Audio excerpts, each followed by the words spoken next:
This field, this game, it's a part of our past, Ray.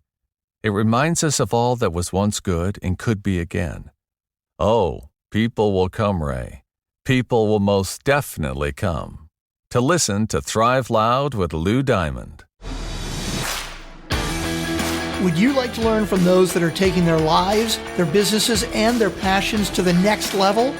Best-selling author of Speakeasy and master connector Lou Diamond is here to connect you to some of the most inspiring and amazing people on this planet. Get ready to thrive loud with Lou Diamond.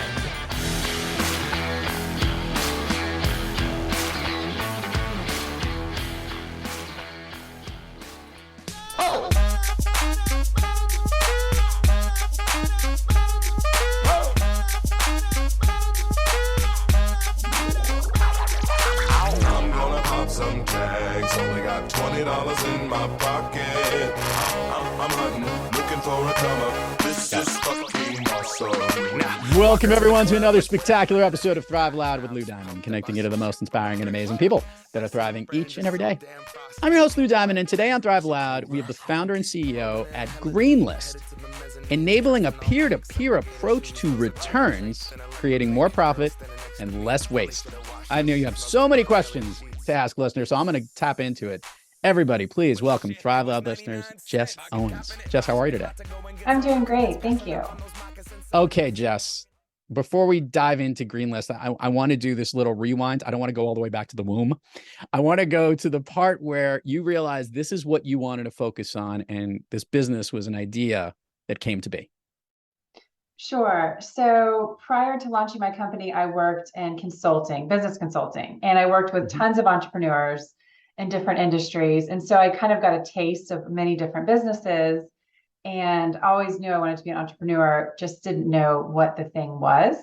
I look at the world and I see things a little differently and always think this should be a thing. This should be a thing. Why aren't we doing this? So about 2 years ago, I was shopping online and a jacket sold out in my shopping cart.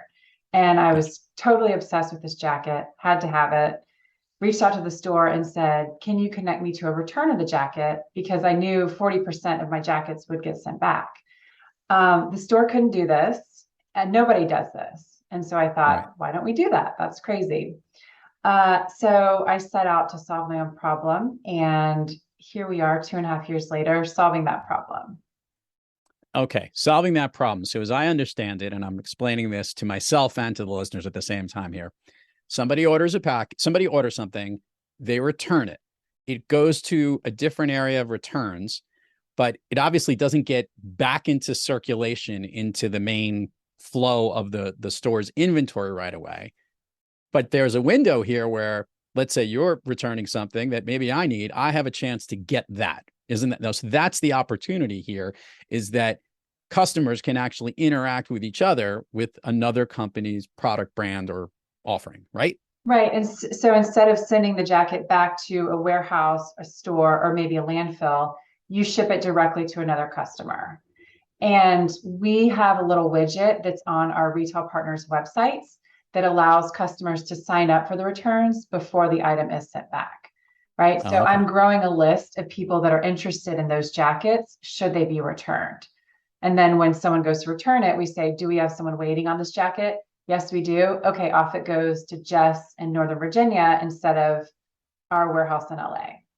Okay, so let's ask this question. So I get we're taking a step out of the process and we're now going to connect customers together. How are we lowering waste within the system? Is it less boxing, less need for packaging? Tell me what's being saved in that process. Yeah, so we cut packaging usage in half because we ask customers to reuse the box that it came in. And we also cut carbon emissions by about 1/3 because we're skipping an entire trip back to a warehouse and then back out again. Okay, that's perfect, right? Because now we're talking about whether it's fuel or plane fuel or whatever it is not taking that stuff back. Yes. And now you're sending it in one direction, so it's going to that piece. Okay, by the way, brilliant idea. And totally makes sense. And I now know this, and I'm going to give the example that I'm the most familiar with. two retailers out there recently just had big sales. One of them is a very large department store. I'll say the name. This was Nordstrom's, does their anniversary sale. We're recording this in late July. And we always order a ton of stuff, different sizes, different things, because we're not exactly sure if something's going to fit. And then there's a return that goes back into Nordstrom's. Now, there very much could be somebody that needs the medium-sized shirt that I returned because I needed a large or something of that nature, and they can jump into this flow. All right, this is my logistical piece. How do you manage it from that aspect of it, right? So I purchased a bunch of this stuff and now I want to send it off, but how do I know I need to send it to, in this case, you, Jess, if you were the one that wanted that shirt? How does that communication get done? Yeah, so when you go into Nordstrom's online portal to make a return, you first verify this is new with tags unworn. It needs to be in perfect condition to go through Greenlist.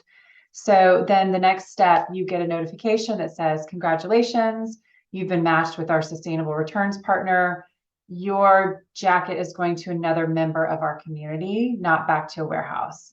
So please fold it carefully, ship it within 3 days, and we'll give you 10% off your next purchase.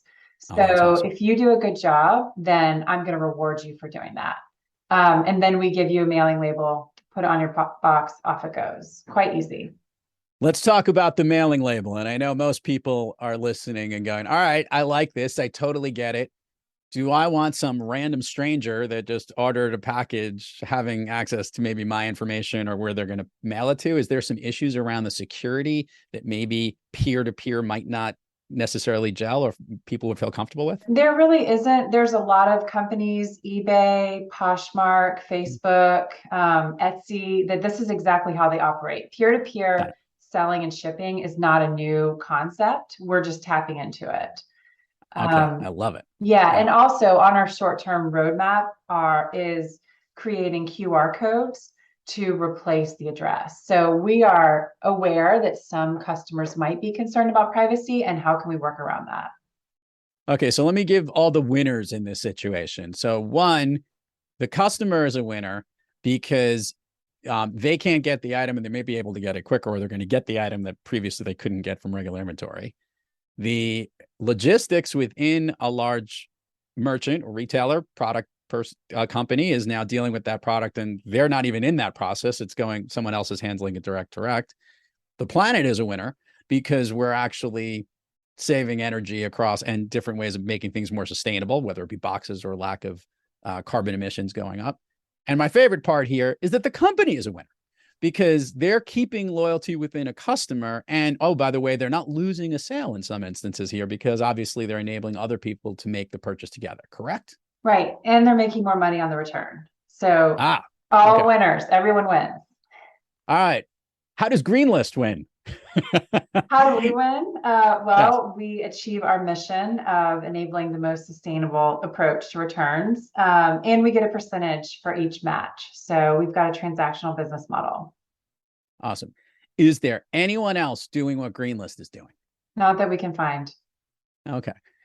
Is there limits to, look at all my questions. I had a bunch written down. I want you to know, Jess, and now I'm just continuing to dump in here. Is there limitations geographically, meaning in the sense that obviously, you're probably focused mostly on North America right now, or even maybe just the US. Talk to me about other parts of the world and that could benefit from this as well.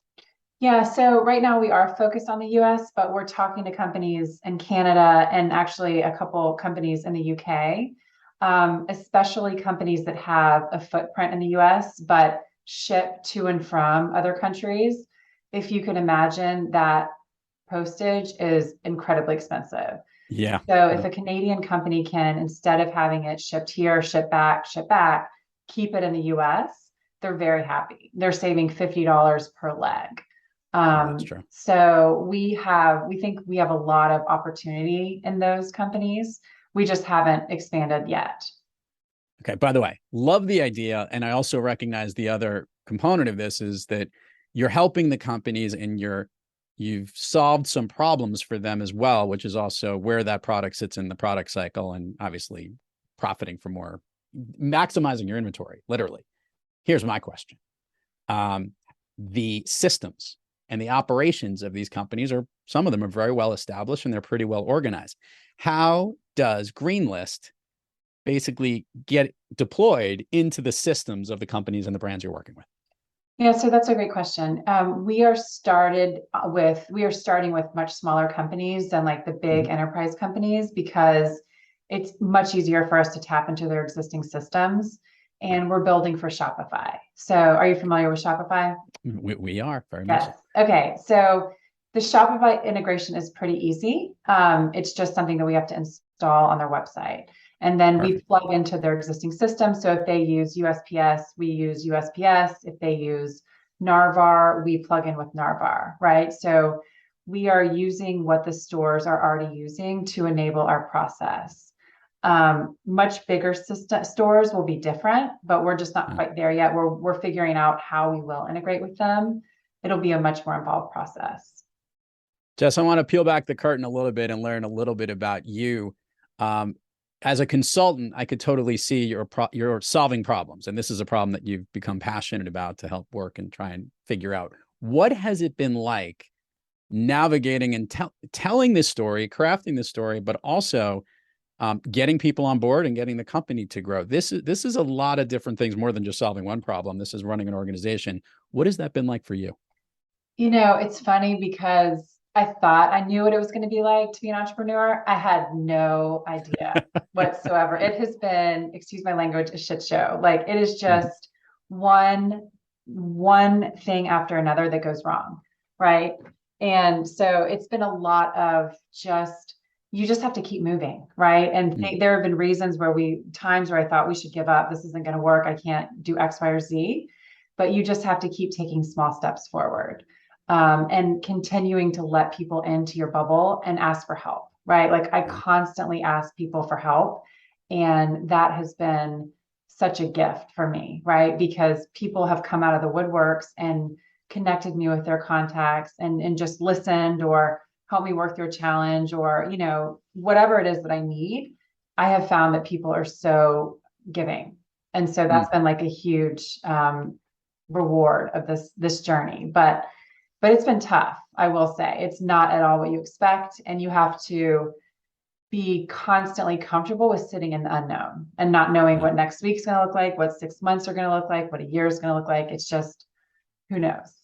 Tell me and give me a feel what, I know the journey's been bumpy and where things are going, but I want to understand a little bit about, has the environment always been something like on top of mind to you?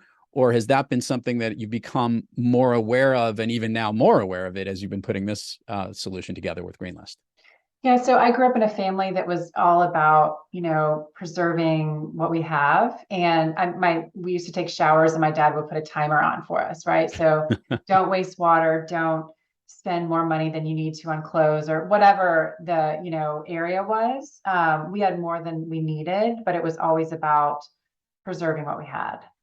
So it's always been important to me, but as I've gotten older, as I became a mom, I started thinking a lot more about the future, my children's future. And, things are in bad shape with our planet. Yeah. So it's like all of us need to collectively put down what we're doing and do something that's going to help protect our planet, because we are running out of time and it's kind of scary. So when I came up with this idea and realized the impact it could have at scale, I thought, wow, if I can work on that, my life's work is meaningful, right? Because it's just a different thing that's super important. And that's what our mission is. I love it. And I love people with passion about a project that totally makes sense. If you were to have a dream and vision of what you would like Greenlist to accomplish, and I know you can't think more than 2 months ahead, let alone 3 months, but if you had a bigger BHAG for what Greenlist could be, what would that be for you? Well, I want Greenlist to be a household name and to completely change how returns are processed. Like, they've been done one way since the beginning of e-commerce. And I think that it's antiquated and wasteful. It doesn't make sense, right? Like, what if we could have returns that are only sent within a 5-mile radius, right? Because if we could work that out, it would be phenomenal and it wouldn't be wasteful, right? So that's our big vision for where we're headed. And we, we're starting with apparel, but we're also working with furniture. So we see all sorts of different industries that we could tap into and transform their returns. I look forward to you figuring out how to get the big enchilada, which would be Amazon, and then figuring out that all those packages can be absolutely spectacular. I love asking guests this question on the show, Jess. Very curious to see where this goes. This is an impressive initiative, even just to come up with the idea. It's even more impressive that you've got this thing off the ground and this business is starting to pick up and you're starting to thrive, which is why you're on Thrive Loud. But we all have those days when we're not quite kicking on all cylinders. And like you said, problems are blowing up all over the place. Jess Owens, when you have trouble thriving, what practice do you seek, or maybe which individual do you seek out to get yourself back on the thriving track? Well, one thing I do every single day, whether I'm thriving or not, is go on an hour-long walk, right? Either with my dog or just with myself. And I listen to a podcast or I just walk, right?